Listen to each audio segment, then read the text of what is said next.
A huge Toronto Blue Jays move is imminent, and following what has been a crazy season thus far, but also a crazy past couple weeks as it pertains to injuries and rehabs for a few players. A huge report has dropped revealing that a move is incoming for the Toronto Blue Jays that changes the outlook of not only the rest of the year, but into the playoffs as well, as the Jays are about to enter tonight with the biggest regular season series in over a decade. We're going to break down exactly what this update is, as well as discuss some other intriguing updates and some comments from the players. Folks, buckle up. This will be a crazy video, and tonight is the beginning of a crazy series in what has been a crazy year. But before getting into it, what's also crazy is that 70% of you who are watching right now aren't subscribed. So if you're a part of that percentage who aren't subscribed to the channel, this is the place to be for daily Jays content. You guys have been absolutely fantastic. You've been beasts with the support. So make sure to continue with that support, folks.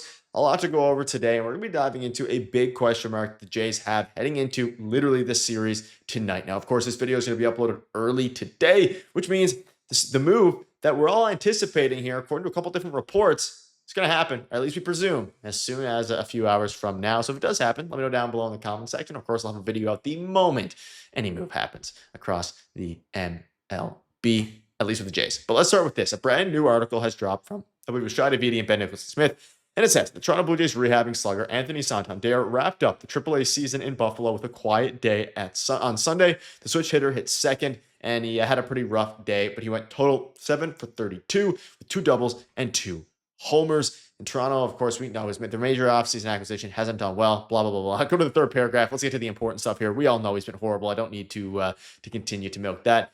Buffalo has now wrapped up its regular season schedule, like I alluded to in yesterday's video, and Santander could potentially join the team in Toronto as they begin a 3-game set. And rumblings are that he will be joining the Toronto Blue Jays as they begin a 3-game set against the Red Sox, because at this point, the Bisons have they have no more games. So you're either going to be playing tonight and figuring things out, or not necessarily playing tonight, but getting called up to the team, or you're just going to be done for the year. And folks, this is where things get interesting, because not only is a move, we assume, imminent, according to everyone. I mean, reporters have been saying, you can see it there. They say potentially, but most likely happening. A couple questions to dive into, and we'll dive into, what Santander can bring, and of course, things like that. But I want to ask you guys, who would you send down at this point? Because someone has to be sent down. And a recent article was dropped by Mike Wilner, of all people, and saying that should the Jays activate Santander, the likeliest players to replace are Ty France or Joey Loperfido. Loperfido has options, which is why he was sent back to the minors in mid-August with George Springer. And of course, Ty France, I mean, they're probably going to keep Ty France. So folks, I'm going to ask you guys this, and ahead of what's going to be, again, a crazy, crazy series tonight. A, would you activate Anthony Santander? For me, it's an easy yes. Absolutely. Their offense has been abysmal as of late, and there's been too many stretches of games where, and listen, Santander, he might not get base hits, but you have 4 times a game where you have a good chance with Santander up to hit a home run, like 25% chance in my mind, whatever the actual number is, to hit a home run. It's obviously not 25%, but you have a good chance to, right? As opposed to some other players who don't really have that power threat, and it changes the way other teams pitch around and manage their bullpen with protecting the guys ahead and below them. So I would take Santander in a heartbeat, and I would option Joey Loperfido. It's as simple as that. And I think that's what the Toronto Blue Jays are actually preparing to do. We've seen Loperfido start less and less. He's gone 3 for 14 in his most recent stretch, although a couple of those were pretty big hits, including a solo shot a few days ago.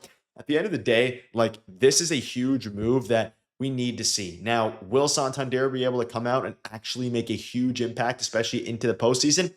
Maybe, maybe not. We don't know the answer to that question, but you have to give him a chance. And that's the reason he played all these games in Buffalo. They would not have played him if they didn't think that they had an opportunity to A, bring him up to the big league club, but B, these regular season games mean a lot. Tonight's the beginning of the biggest regular season series in ages.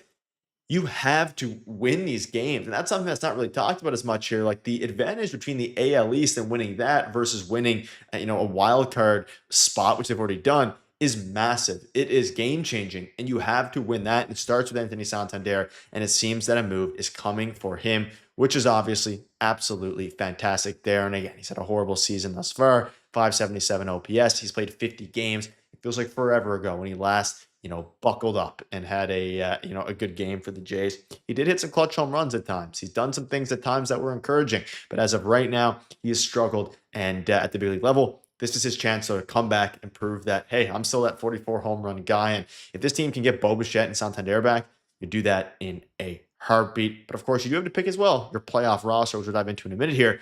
But there was also an interesting kind of, point made up here. And within this article from Mike Wilner, and I'm not the biggest Mike Wilner fan, but he made some interesting points in this one. So I'm going to go ahead and talk about it. So Eric Lauer versus Brendan Little. With Brendan Little having pitched the 5th inning Sunday, of course, the Jays went to Eric Lauer, who looked really good. You can see there in the last sentence, Lauer might wind up being the go-to lefty while the games get bigger and bigger. Another question for you all. Out of these lefties that you have right now, Flaherty, Mason Flaherty, Brendan Little, and of course, Eric Lauer. Who would you pick between those three, probably, between Little and Lauer, to be the first lefty out of the bullpen? Because some people are saying, okay, this is simple. It's Brendan Little. He's been your guy all year. That's who you're going to go to. He has struggled over the past while. He had a little bit of a bounce back and then had to kind of sold almost the last game. 4 hits in 1 1/3 inning. Got bailed out a little bit with the double play, but also got screwed a little bit. Everybody got screwed a little bit by the the vibe following the Dalton Varsho missed call on the catch. I don't think the Jays would shy away from Brendan Little in a playoff game right now. I think that's their guy and that's what they're going to do. But it is a serious question between Little and Lauer, and something that I think they need to use Lauer more. He looked really good in his brief appearance there the other day. And it's something to keep an eye out on as you start to look at who will make the cut for the Toronto Blue Jays postseason roster. And we'll, of course, have videos covering that.